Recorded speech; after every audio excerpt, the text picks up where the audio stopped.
ad un buon piatto di pasta non dico mai di no e in occasione del World Pasta Day ho pensato di cucinare una gustosa pasta alla cenere. La conosci? Prepariamola insieme.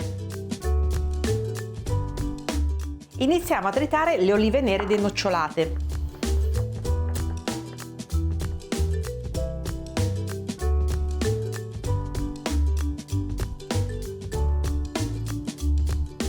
E con i nostri ingredienti andiamo ai fornelli. Questa pasta è talmente veloce da fare che ora caliamo la pasta e nel frattempo che la pasta cuoce prepareremo il condimento.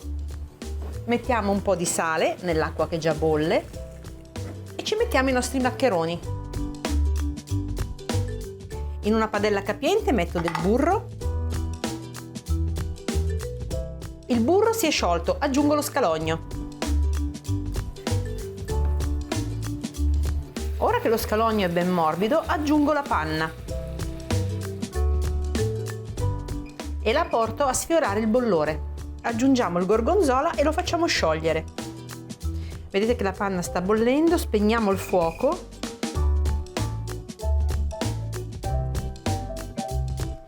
Ho fatto sciogliere il gorgonzola, mi raccomando non fate mai bollire il formaggio, quindi se serve di scioglierlo accendete un po' il fuoco ma poi spegnetelo subito, in modo che serva solo a sciogliere il formaggio. Aggiungo le olive tritate, non tutte, ne tengo un po' da parte per la decorazione finale del piatto.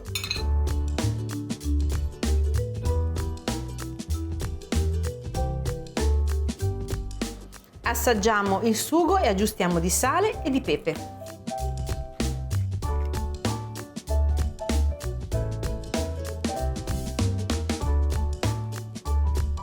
La pasta è pronta, la scolo e la metto direttamente nel condimento. Mischio tutto e siamo pronti per impiattare.